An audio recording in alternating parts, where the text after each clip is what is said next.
अंग्रेजी में एक टर्म है कैस्केडिंग इफेक्ट। इसका अर्थ होता है कि किसी एक घटना की वजह से अन्य तमाम घटनाओं की एक अप्रत्याशित श्रृंखला की शुरुआत हो जाना।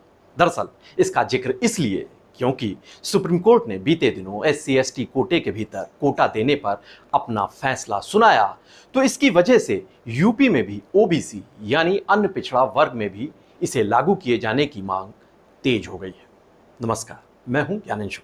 यूपी का ज्ञान में आज हम चर्चा करेंगे उत्तर प्रदेश में छिड़ी ओबीसी रिजर्वेशन में कैटेगराइजेशन यानी वर्गीकरण के मुद्दे की। बीते गुरुवार को सुप्रीम कोर्ट ने अनुसूचित जाति और अनुसूचित जनजाति के आरक्षण को लेकर एक बड़ा ऐतिहासिक फैसला सुनाया। 7 जजों की संवैधानिक पीठ ने यह फैसला सुनाया। इस बेंच ने एससी और एसटी के बीच समान प्रतिनिधित्व को सुनिश्चित करने के लिए राज्य सरकारों को उचित आधार पर एससी एसटी के आरक्षण को उसमें कोटा के भीतर कोटा बनाए जाने की मंजूरी दे दी। चूंकि देश के तमाम हिस्सों में अन्य पिछड़ा वर्ग यानी अदर बैकवर्ड क्लास ओबीसी आरक्षण में भी सब कैटेगरी को लेकर मांग उठती आई है।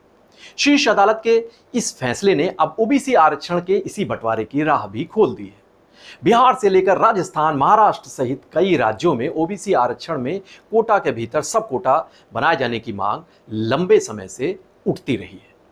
यूपी में भी ये मांग हो रही थी और अब तो ये तेज होने लगी है। ओम प्रकाश राजभर के नेतृत्व वाली सुहेलदेव भारतीय समाज पार्टी सुभाषपा पहले से ही पिछड़ी जातियों में अत्यधिक पिछड़ी और सर्वाधिक पिछड़ी जातियों के लिए अलग से कोटा दिए जाने की मांग कर रही है।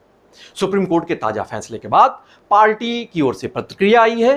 पार्टी के राष्ट्रीय महासचिव अरुण राजभर ने कहा है कि एससी एसटी की तरह अब ओबीसी आरक्षण में भी सब कैटेगरी बनाए जाने पर विचार किया जाना चाहिए।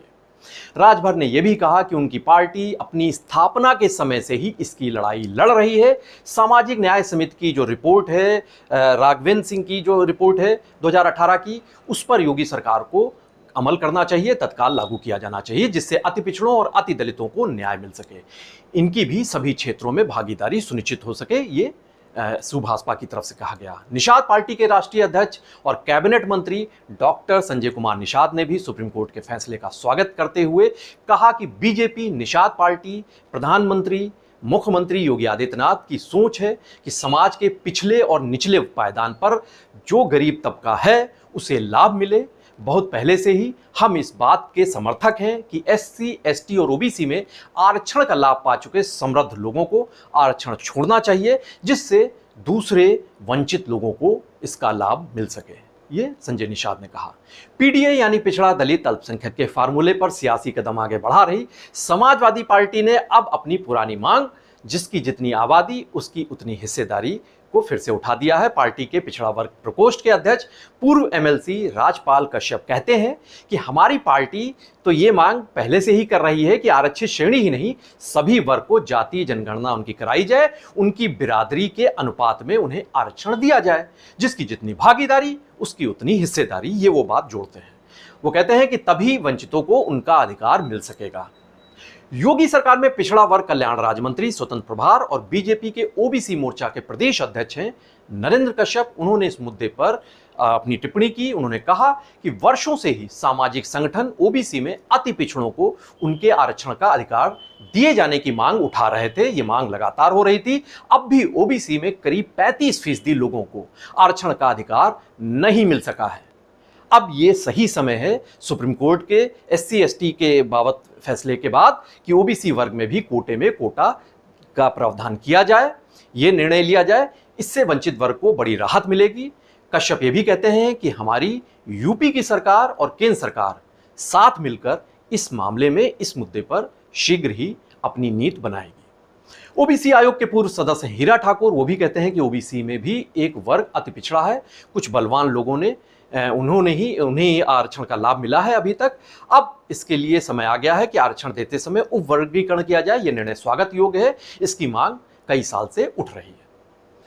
आपको बताएं कि उत्तर प्रदेश में 70 के दशक में ही छेदीलाल साथी की अध्यक्षता में अक्टूबर 1975 में पिछड़े वर्गों के लिए एक आयोग गठित किया गया था। इस आयोग ने ओबीसी के लिए 29.50% आरक्षण की सिफारिश की थी। 1994 में मुलायम सिंह यादव के नेतृत्व में बनी समाजवादी पार्टी बीएसपी गठबंधन की सरकार ने ओबीसी आरक्षण को बढ़ाकर 27% कर दिया था, मंडल आयोग की सिफारिशों के अनुरूप। आज से 23 साल पहले 2001 में हुकुम सिंह की अध्यक्षता में एक समिति गठित की गई थी, सामाजिक न्याय समिति, जिसने ये अपनी सिफारिशों में कहा कि आरक्षण का लाभ सबसे पिछड़े वर्गों तक नहीं पहुंच सका है। इस समिति ने अपनी रिपोर्ट 8 अक्टूबर 2001 को तत्कालीन मुख्यमंत्री राजनाथ सिंह को सौंपा था। इस समिति ने ओबीसी की मूल 79 जातियों को 3 श्रेणियों में विभाजित करने की अपनी सिफारिश की थी। राजनाथ सिंह की सरकार ने साल 2002 में इसी सामाजिक न्याय समिति की सिफारिशों को लागू करने के लिए बाकायदा अधिसूचना जारी कर दी थी, लेकिन इसका विरोध खुद उनके कैबिनेट में शामिल उनके सदस्य थे कैबिनेट के अशोक यादव, उन्होंने विरोध किया और हाईकोर्ट में एक याचिका दायर की गई, जिसकी सुनवाई करते हुए हाईकोर्ट ने इस अधिसूचना पर रोक लगा दी। उत्तर प्रदेश सरकार ने इसके बाद सुप्रीम कोर्ट में अपील दायर की थी, लेकिन वहां से ये अपील खारिज कर दी गई। साल 2002 में सत्ता परिवर्तन भी हो गया, बीजेपी की सरकार गई, राजनाथ सिंह मुख्यमंत्री पद से हट गए थे, मायावती मुख्यमंत्री बनी उत्तर प्रदेश की। विधानसभा चुनाव में बीजेपी 88 सीटों पर ही सिमट कर रह गई। साल 2003 में बीजेपी की परोक्ष रूप से मदद लेकर समाजवादी पार्टी ने सरकार बना लिया था।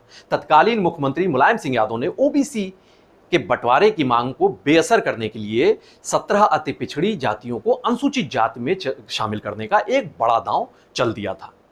उन्होंने केंद्र सरकार को 5 मार्च 2004 को बाकायदा एक सिफारिशी पत्र भी भेजा था। कमोबेश इसी पैटर्न पर साल 2016 में अखिलेश यादव के नेतृत्व वाली समाजवादी की पार्टी की सरकार ने भी ओबीसी की 17 जातियों को अनुसूचित जाति में शामिल करने का दांव चला था। इसके बाबत प्रस्ताव केंद्र सरकार को भेज दिया था।